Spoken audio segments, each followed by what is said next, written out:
Hi friends, welcome back to my channel MSP life style.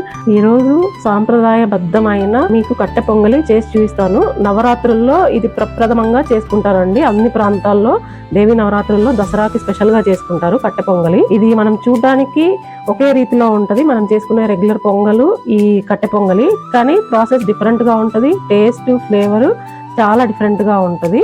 ఇప్పుడు ఎలా చేయాలో మీకు ప్రాసెస్ స్టెప్ బై స్టెప్ చేసి చూపిస్తానండి. మనకి కట్టె పొంగల్కి కావాల్సిన పదార్థాలండి: 1 కప్ ఆఫ్ బియ్యము, ఇవి రేషన్ బియ్యము, 1 కప్ ఆఫ్ పెసరపప్పు, 1/2 టీ స్పూన్ జీరా, 2 ఇంచెస్ అల్లం తరుగు, సన్నగా కోసుకుందో అల్లం తరుగు అండి, సన్నగా తరుగుతున్నది. ఇది మనము ఎలా కుక్ చేసుకున్నా కూడా పంట కింద పడి మనకి జ్యూస్ బాగా ఎన్హాన్స్ అవుద్ది, టేస్ట్ కూడా బాగా ఇంప్రూవ్ అవుద్ది. అలాగే 1/2 టీ స్పూన్ మిరియాలు, 2 పచ్చిమిర్చి చీలికలు, కరివేపాకు, నెయ్యి తగినంత. కుక్కర్ తీసుకున్నానండి. కుక్కర్లోకి రైస్ వేసుకుంటున్నాను. రైస్, పెసరపప్పు వేసుకొని బాగా వాష్ చేసుకున్నాం. ఫస్ట్ వాష్ చేసేసుకున్నానండి పప్పుని, బియ్యాన్ని. ఇప్పుడు నేను తీసుకున్న రైస్ని బట్టి, పప్పుని బట్టి నేను వాటర్ యాడ్ చేస్తున్నానండి. నేను 5½ గ్లాస్ తీసుకుంటున్నాను. మీరు తీసుకునే రైస్ని బట్టి మీరు క్వాంటిటీని యాడ్ చేసుకోండి. మీ రైస్ 2½ పట్టచ్చు, 2 పట్టచ్చు, ఒక్కొక్క రైస్ ఒక్కొక్కలా ఉంటుంది. మీరు తీసుకునే వాటర్కి ఇంకొక 1/2 గ్లాస్ ఎక్కువ వేసుకోండి, ఎందుకంటే మెత్తగా ఉడకాలి కనుక. ఇప్పుడు ఇందులోకి నేను మిరియాలు యాడ్ చేస్తున్నానండి, 1/2 టేబుల్ స్పూన్. అలాగే జీలకర్ర, పసుపు లైట్గా కలర్ కోసం అండి, ఎక్కువ వేయొద్దండి. ఉప్పు తగినంత. ఉప్పు వేసుకున్న తర్వాత ఒకసారి బాగా కలుపుకొని మూత పెట్టుకొని మనం ఒక 4 విజిల్స్ వరకు కుక్ చేసుకోవాలండి, మెత్తగా అయ్యేదాకా. అల్లం తరుగు ఇందులోకి మనం తీసుకున్న క్వాంటిటీలో 1/2 వేసుకుంటున్నానండి. అలాగే జీడిపప్పు పలుకులు,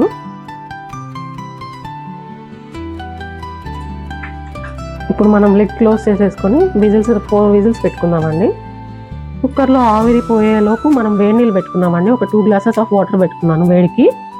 కుక్ అయిపోయిందండి మన పొంగలి. ఇప్పుడు మనం స్టవ్ మీద పెట్టుకొని మనం వేడి చేసుకున్న వేడి నీళ్ళు ఉన్నాయి కదా, ఆ వాటర్ని కొద్దిగా వేసుకుంటూ అన్నాన్ని మెత్తగా స్మాష్ చేసుకుంటూ కలుపుకుందాము.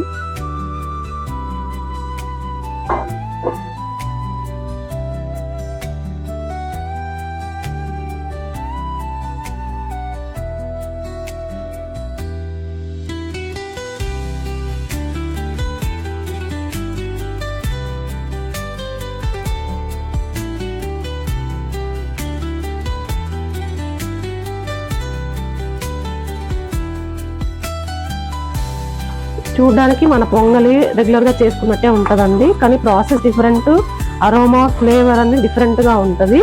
మనం చేసుకునే ప్రసాదాల్లో ప్రప్రథమంగా ఇది స్పెషల్గా ఉంటుందండి కట్టె పొంగలి అంటే దేవి నవరాత్రుల్లో.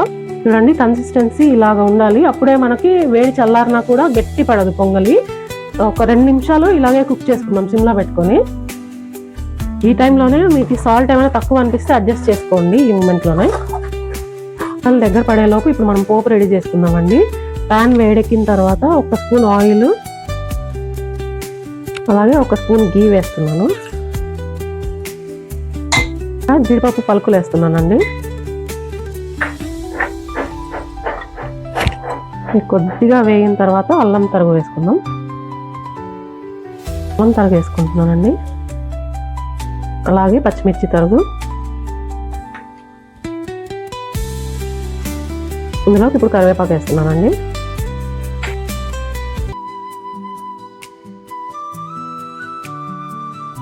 ఈ పోపులోకి ఇప్పుడు మిరియాల పొడి వేస్తున్నానండి, 1/2 టీ స్పూన్. మంచి అరోమా యాడ్ అయ్యిద్ది మిరియాల పొడి వల్ల.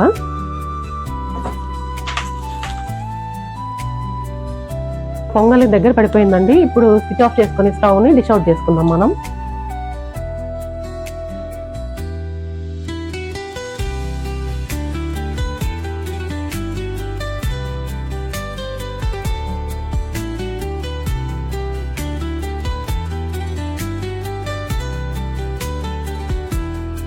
అంతే అండి, ఎంతో సాంప్రదాయబద్ధమైన నైవేద్యం కోసం చేసుకున్న కట్టె పొంగలి సిద్ధంగా ఉంది ఇప్పుడు మనం నైవేద్యం పెట్టుకోవడానికి.